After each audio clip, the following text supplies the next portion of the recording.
సూర్యకుమార్ యాదవ్ ఒక ఇంటర్వ్యూలో అంటాడు. లైక్ ఏంటంటే రీసెంట్‌గానే జరిగిన ఇంటర్వ్యూ. మీరు దీన్ని గ్రేటెస్ట్ రైవల్రీ అంటున్నారు. గ్రేటెస్ట్ రైవల్రీ అంటే నెక్ టు నెక్ ఉండాలి. ఇఫ్ ఇన్ కేస్ ఇప్పటివరకు ఒక 8 మ్యాచెస్ జరిగాయి.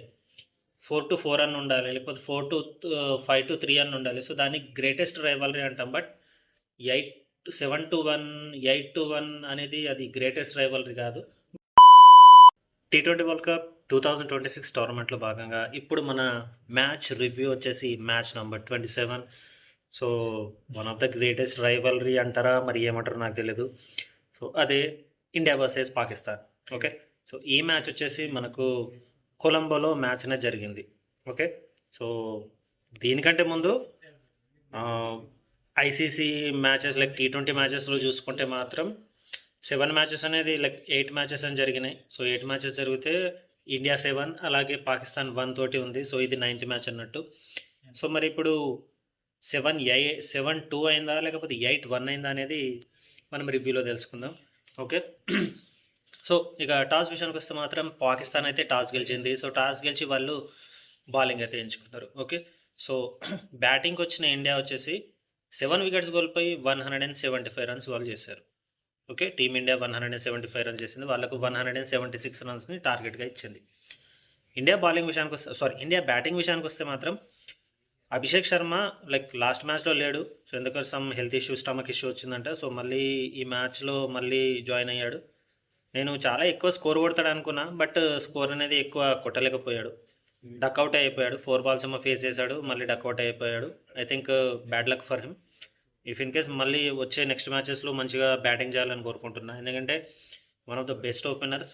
స్కోరు ఖచ్చితంగా ముందుకెళ్ళాలంటే మాత్రం ఈ యొక్క బ్యాటర్ ఉండాల్సిందే. But bad luck. సో ఇక నెక్స్ట్ వచ్చేసి మన ఈశాన్ కిషన్ మాత్రం కుమ్మ అవతలేశాడు. నాకు తెలిసి పవర్ ప్లేలో కావచ్చు లేకపోతే 1 నుంచి 10 ఓవర్స్ దాకా మన స్కోర్ వచ్చేసి అంతలా పరిగెట్టిందంటే మాత్రం దానికి one of the main reason Ishan Kishan 77 runs ఏమో చేశాడు around 44 balls. So well deserve century అయితే మిస్ చేశాడు. ఇంకా కొద్దిగా లైక్ బిగ్ షాట్గా ట్రై చేశాడు, బట్ వికెట్ అవుట్ అయిపోయాడు. ఓకే, సో మళ్ళీ తిలక్ వర్మ కూడా అరౌండ్ 20+ ఏమో స్కోర్ చేశాడు. సూర్యకుమార్ యాదవ్ కూడా 30+ ఏమో స్కోర్ చేశాడు. హార్దిక్ పాండ్యా కూడా డక్అవుట్ అయిపోయాడు.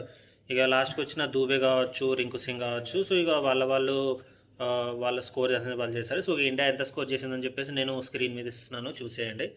సో ఇక పాకిస్తాన్ బౌలింగ్ విషయానికి వస్తే మాత్రం అంతంత మాత్రంగానే బౌలింగ్ అనేది వేసేసాం జరుగుతుంది. బట్ ఎస్పెషలీ వాళ్ళు ఈ మ్యాచ్లో హయ్యెస్ట్ ఒక రికార్డ్ చెప్పాలి అనుకుంటే మాత్రం 6 స్పిన్నర్స్ని వాళ్ళు యూజ్ చేశారు.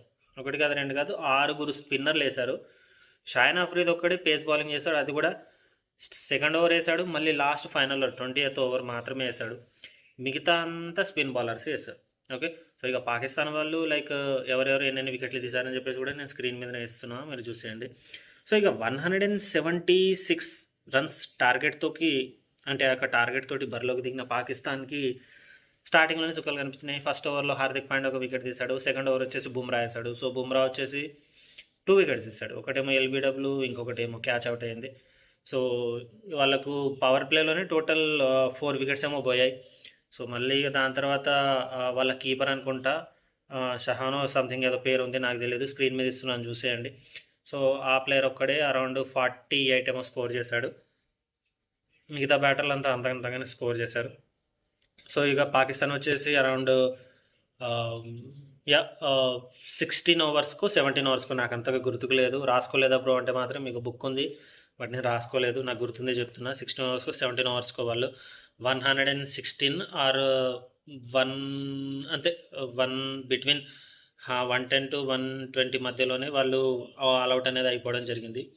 సో దీంతో ఇక ఇండియా 8 అండ్ పాకిస్తాన్ 1గానే ఉంది. సో ఇక నాకు తెలిసి సూర్యకుమార్ యాదవ్ ఒక ఇంటర్వ్యూలో అంటాడు లైక్ ఏంటంటే రీసెంట్గానే జరిగిన ఇంటర్వ్యూ. మీరు దీన్ని గ్రేటెస్ట్ రైవల్రీ అంటున్నారు. గ్రేటెస్ట్ రైవల్రీ అంటే నెక్ టు నెక్ ఉండాలి. ఇఫ్ ఇన్ కేస్ ఇప్పటివరకు ఒక 8 మ్యాచెస్ జరిగాయి. 4-4 అని ఉండాలి, లేకపోతే 5-3 అని ఉండాలి. సో దాన్ని గ్రేటెస్ట్ రైవల్రీ అంటాం. బట్ 7-1, 8-1 అనేది అది గ్రేటెస్ట్ రైవల్రీ కాదు. బట్ మా క్రికెట్ లైక్ జెంటిల్మెన్ క్రికెట్ ఏదైతే ఉందో, గుడ్ క్రికెట్ ఏదైతే ఉందో మేము డెఫినెట్గా అది ఆడతామని చెప్పారు. సో ఆ మాట మీద నిలబడ్డారు. అలాగే గుడ్ క్రికెట్ ఆడి మ్యాచ్ అయితే గెలిచారు. సో సో దీంతో సూపర్ 8కి మన టీమిండియా వచ్చేసి క్వాలిఫై అయిపోయింది. ఓకే, సో ఇంకా పాకిస్తాన్ కూడా ఛాన్స్ ఉంది, ఎందుకంటే పాకిస్తాన్ 2 మ్యాచెస్ గెలిచింది, ఈ ఒక మ్యాచ్ ఓడిపోయింది. బట్ వాళ్ళకి నెక్స్ట్ మ్యాచ్ యూఎస్ఏ మీద. ఇఫ్ ఇన్ కేస్ యూఎస్ఏ మీద పాకిస్తాన్ గెలిస్తే మాత్రం అంటే లైక్ రన్ రేట్తో వాళ్ళకి సంబంధం లేదు, గెలిస్తే చాలు వాళ్ళు డైరెక్ట్ సూపర్ 8కి క్వాలిఫై అయిపోతారు. But if in case USA ఒకవేళ గెలిచింది అనుకోండి, నాకు తెలిసి పాకిస్తాన్ అంటే ఒకవేళ హ్యూజ్ మార్జిన్తో ఒకవేళ గెలిస్తే మాత్రం యూఎస్ఏ రన్ రేట్ తోటి యూఎస్ఏ వాళ్ళు ఐ థింక్ నాకు తెలిసి వాళ్ళు సూపర్ 8కి పోవచ్చు.